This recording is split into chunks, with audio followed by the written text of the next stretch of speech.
Hello and welcome to the latest episode of Campaign Middle East On The Record podcast, where we speak to leaders in the region about the key trends and challenges shaping the media and marketing landscape here in the Middle East. I'm Anup Uman, the editor of Campaign Middle East, and joining us on the show today is Becky Anderson, the managing editor of CNN Abu Dhabi and host of Emmy-award winning show Connect the World, and we just so happen to be in the Connect the World. Welcome to my home.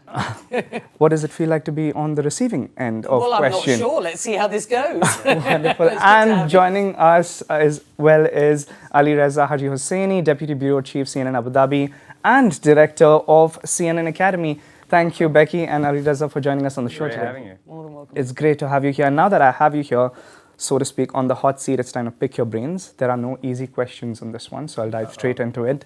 Ongoing conversations with journalists and with media personnel, as well as those avidly following the news, have been in and around whether we need to move beyond this obsession that we have with time, attention, eyeballs, engagement, and move slightly toward conversations around trust, conversations around empathy, conversations around truth, contextual storytelling, credibility, and the likes. I know this is things that we've studied. I've studied, back in Journalism 101, but is there a need to turn back, go back to the fundamentals, go back to the basics, and really drive that piece about trust, about empathy, credibility, and contextual storytelling?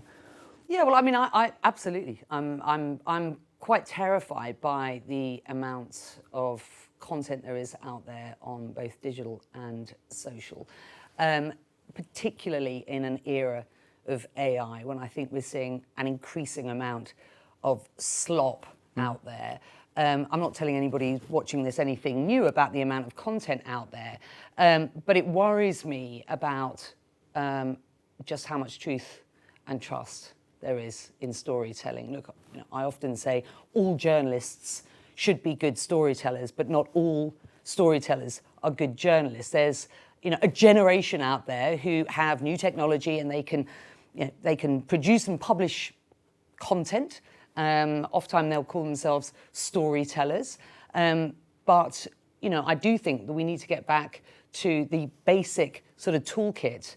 As journalists, I've been in the business for 30 years, and during that time, everything has changed so far as the way that we, the tech that we use and, how we get out to the field and everything. But nothing has changed. So everything has changed to that degree, but nothing has changed when it comes to, the basic tenets of journalism. And that is about, as you say, trust, empathy, compassion. I mean, I think, we talk a lot about authenticity these days, but we don't talk enough about trust. Our brand equity at CNN is trust. And our sort of, core sort of principles are accuracy, fair-mindedness, and putting the human at the heart of our storytelling. In a nutshell, what Becky has just described is what we're trying to do with CNN Academy. Right. So we recognize that in today's world, for you to be a good storyteller, you need the latest mojo skills and how do you, edit a piece on the phone quickly to deadline? How do you shoot things beautifully? What's the latest tools that you can use? But how do you do all of that against the backdrop of what you just mentioned, trust, context, veracity, ensuring that when people are consuming your content, they are absolutely sure that what you're reporting on, what you're saying is fact-checked, it's verified, and it's the real story. So if you combine the latest of storytelling techniques with that, religious focus on truth-telling, then you get a good product. And that's what we're trying to do with the CNN Academy project. I love that. And I will pick up on a little bit of what both of you have said in that sense. You mentioned the digital and social piece, and you mentioned the latest of understanding storytelling from that aspect. We're living in a world, and I'll call a spade because that's become my tagline at this point. We're living in a world where comedians, content creators, influencers, podcasters have embedded themselves, so to speak, in the news cycle, sharing opinions about things to followers in the millions. They've made themselves part of that context, so to speak. Is there a need for a slightly more nuanced discussion in that sense to balance out this conversation around the freedom of speech on one end, but also holding every one of these people accountable to the kind of information that they're putting out. Not just we as journalists. I know when CNN initially started its citizen journalism program, it was similar tenets that were, we guardrailed against or had certain filters when those pieces of information came in. But how do we find that balance between giving people that access and that freedom of speech on one hand, but also holding ourselves accountable as journalists, as a society, to having the right information out, especially in a world that's has so much misinformation, disinformation going out? So I think, I said at the beginning of this that at the heart of what we do, or who we are at CNN, is accurate, fair-minded, and human. That's the way that we report. What do I mean by that? So accuracy is about facts. Right. Those are non-negotiable. It's about truth-telling. Fair-mindedness is about us ensuring that as journalists we get out there and really look at all aspects of an issue and report on what we find. Right. So accurately. And then what do I mean by human reporting? I mean ensuring that we are, with compassion, putting people at the heart of our stories. And if we do that, we do those three things effectively and responsibly, I think that ensures that we are fit for purpose, as it were. Look, we live in a hugely diverse, polarized world. Really, really divisive. But when I think back to, when I was a kid, I was brought up in the UK. As a family, we read the Guardian newspaper, centre to left. My grandfather read the Daily Telegraph, centre to right. They used to call it the Tory graph. It's in the news these days. And to a degree, my grandfather and I could have been growing up in a completely different country, given where our views were sort of seeded, as it were. But things have got journalism and reporting has always been, to a degree, partisan to a certain extent. But it's so much worse now. So we have a real responsibility to, as you say, go back to where we know journalism should be. And how do you part of that is also learning. I mean, you mentioned comedians, podcasters. I think it's great that they're getting big guests on. They're having these good conversations. I follow a lot of them on social media. I consume a lot of that personally. I think we in the mainstream media, in these vaunted institutions such as CNN, and it's very odd for me because I'm always in the control room sitting behind the anchor desk with Becky. But I think the time has come that we go beyond these formats, right? I mean, the younger audience and the way they're consuming media, the conversation that they're trying to have, it's a lot more informal. It's a lot more authentic. The days have gone where you have a newsreader sat behind the anchor desk just telling you. The consumer out there has so many more options available to them, and we need to go and we need to present stories in the way that younger people, younger consumers are getting their stories, are consuming their stories. And for us to remain relevant, we need to innovate alongside them. And that's why, for example, with Becky, this year we launched a new strand called Intelligent Future, which is exactly that, which is breaking down the sort of anchor barrier and sitting down and having amazing conversations with leaders of industry and doing that in a way that engages. That's why when it comes to CNN Academy, we're not training people to become anchors anymore. We're training them to become multi-platform storytellers, to be comfortable with digital storytelling as they are with linear storytelling. So I think if we do that, then we remain relevant, we remain in the game. Otherwise, the game is going to change and there's nothing that we can do about it. And those platforms are really important. Yeah. I've grown up in a sort of world of linear programming. Yeah, where we sat and watched our 9 p.m. Correct, news. and I told you. And to a degree, let's face it, I gatekept the news. Yes. So, and I think there's a sort of, slight discomfort from mainstream media to a degree about, losing that losing that facility, Control of losing that control. But we shouldn't be worried about that. For example, this sort of platform, a long-form discursive platform, I think works really well. Ironically, in an era of short attention, if not attention deficit, when we thought we were going down a route of sort of 30-second sort of sound bites, and we know a lot of youngsters, are consuming their news that way. And again, we have to be, cognizant of that. But those same generation, Gen Z consumers of CNN, for example, are also looking for this long-form opportunity where you can contextualize. You started this by talking about truth, compassion, credibility, and contextualization. And that's so important these days. So important. I like that, because this shows that even the people coming to the CNN Academy aren't necessarily, it's not that informal program that then ingrains people into CNN. It's not an upskilling program specifically for CNN, because the way I look at it, I mean, I have people on my team who've just very recently done the Academy as well, and they could go on to become podcasters. They could go on to become, storytellers in any form or manner. But like you said, then eventually get to that point where they are serious journalists in their own right, in their own platform. But I want to build on this piece of polarization and credibility that you mentioned, Becky, as well, because we're living in a world where, like you rightly said, we're seeing people and media and algorithms driving people away from center. We're seeing people move slightly far right, slightly far left, unable to have these conversations anymore.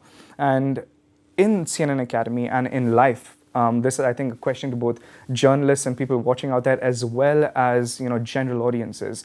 How do we build that piece of credibility? How do we teach people to go beyond seeing a headline, sharing and resharing, and culturally change that mindset to say, no, hold on.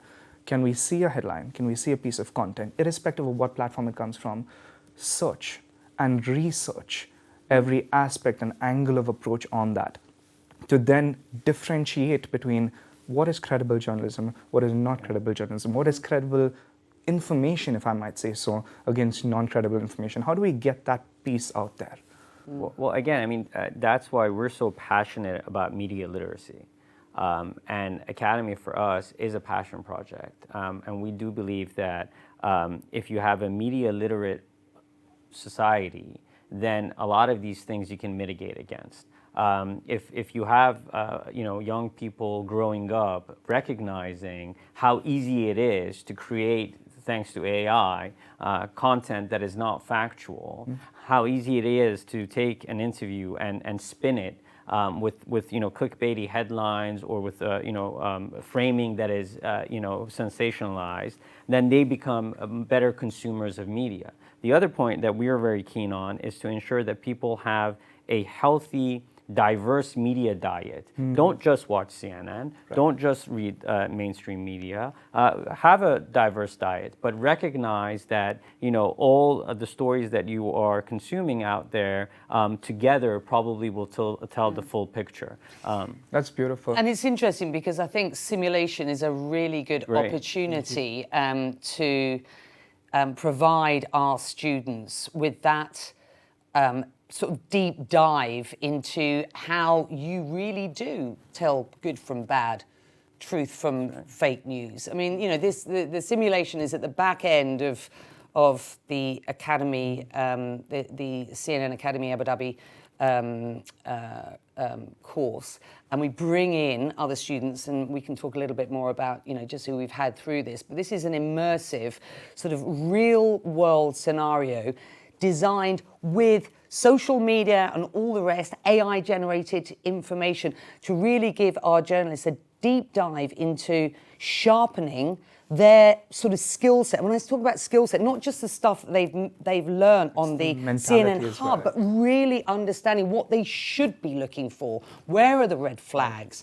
How do you identify something that is fake news? How do you recognize that in a world of, as I say, AI-generated slop oftentimes? And we haven't at the moment, by the way, come up with how we verify, watermark, this information. I'm sure, we're really interested in how, what AI companies are going to do to ensure that there is a safer world. There are guardrails around the content out there.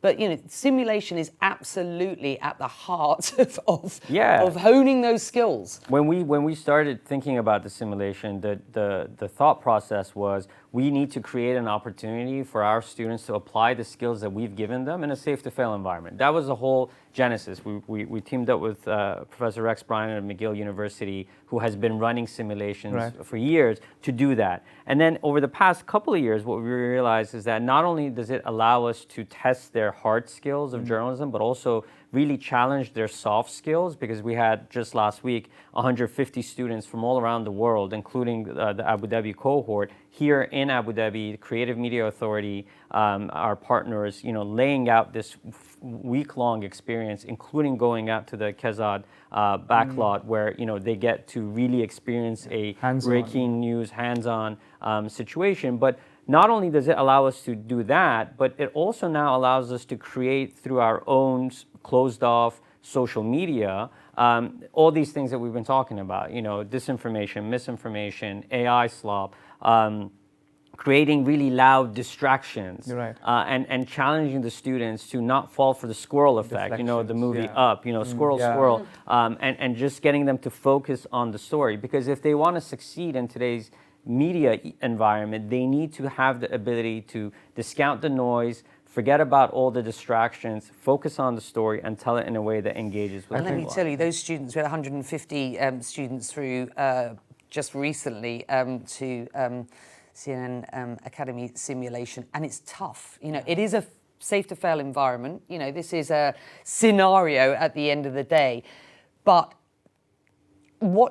just observing these students dealing with the distractions is absolutely remarkable. And listen, we get tears, and this is tough. This is really tough. Good. And in observing these students go through, and we've had nearly 1,000 students go through this simulation from around the world now. It makes me think, how much I've actually learned in the last 30 years, but also I'm still on a journey myself. I'm, watching this there are press conferences that we run, and watching the way that the journalists conduct themselves in those press conferences, and again, loads of distractions in these press conferences. I'm like, wow, this is a journey. Journalism is an ongoing journey, and it's a fantastic career. But you never stop learning, and in this new world of huge distractions, it's absolutely critical that young journalists, young storytellers are exposed to what's out there. Exactly. We've got to give them the tools to sort of get their heads around this. I've spoken to a couple of these students that you're speaking about, and one of the key tenets that came out from their conversations was this concept of attribution, right? And they've started now, and I mean, for me, this is a huge cultural piece, right? Where they've started being able to look at a piece of content, whether it's a video, whether it's text, whether it's an actual show, or snack bites of that show that go on social, to identify whether that's first source content, second source content, third source content, before getting into these echo chambers of, oh, the media said it and that's why I'm saying it, or he said it and that's why the media said it, in these echo chambers. And I think that that's a great break away from understanding what is credible, what can be trusted. And do you feel like that's something we should be leaning more towards as journalists and seeing very accurately point out sources? I think there's a real ambition. It's funny, when we ask the students, we sort of do, put your hands up who consumes a news show, on demand or by appointment these days. It's really interesting to see, a bit depressing actually, but what you get out of these kids or these youngsters these days is this sense that there is a real appetite. Already, Gen Z understand that there's a lot of nonsense out there, and I feel like increasingly and at speed there is an appetite to really understand how you navigate through this. And it gives me such pleasure to see a younger generation, very focused on ensuring that they've got an avenue. They've got a roadmap at least. Yeah, I mean, what for me, what's really amazing is that there's always this tendency to think that, oh, young people aren't consuming news anymore. They're not, yeah, they might not be watching us, they might not be reading, they're but they are consuming consuming news. They are very aware of the world around them. They are very, invested in issues like the climate crisis, and they're passionate about these issues. They just are consuming differently. Yeah. And oftentimes they are going to that clip from Connect the World with Becky Anderson, but they're doing it via their friend who posted about it on TikTok or on Insta. So they're doing it differently. And just because they're doing it differently doesn't mean that it's wrong, or in fact, we should encourage it, however which way they are consuming news, and as long as it's coming from verified sources, then that's great. And again, for us, it's important that when they come through the Academy program, it's not a program just to impart upon them the principles and best practices of CNN. No, it's giving them that opportunity to become, good scholars of media and healthy consumers of media, and that'll be success for us. There was one more point that I think we brought up in discussion a little earlier, which was humanizing the story.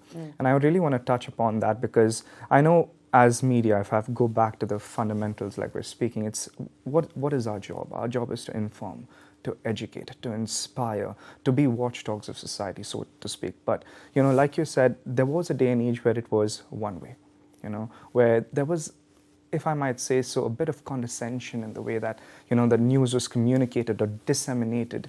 I hate that word, but, the truth is the way it was disseminated, one way.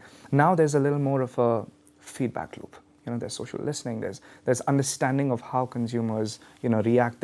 We've gone from basic demographics to understanding consumer behavior, purchase intent, what are people actually looking for, and then plug your advertisers into that spectrum. But is there a need for us, and this is, I think, a question to us as journalists to introspect rather than pointing fingers at anybody else, is there a reason for us to understand that even when we're giving the news, do it with that touch of grace, do it with that touch of humility, do it with that touch of humanity within it? No, I fundamentally agree. We know that some of the most powerful storytelling is told through the lens of the person impacted by that story. And some of the best storytelling that I've done, certainly the best storytelling that some of my brilliant colleagues at CNN do, is through the lens of the kid in the refugee camp, or the young woman who's been affected by climate crisis in wherever she lives. It's so important. It's also really important that we put them at the heart of the story. And that sounds like, well, you're saying the same thing, but I mean, get out of the way as the journalist. Get out of the way. It's not about you. And again, that sounds very cliched, but there's a lot of I'm telling this story. By the way, I don't mean to suggest that reporters aren't important, because I think in this new era, when we're talking about accuracy, fair-minded, human reporting, I think reporters have never been more important. And it's, again, the reason we want these young students to get the toolkit, as it were. The 101, the real understanding what it means to be, a really good storyteller. But yeah, I mean, humility, humanity. If you ask me what's the one thing that I believe, successful journalism is about, it is about humanity. We're in the business of trying to make an impact through inspiring people, through empathy, all the things that if you look up the definition of journalism, all the buzzwords are there. But at the end of the day, we can't land a story unless, it's a human story, and that we are speaking with compassion.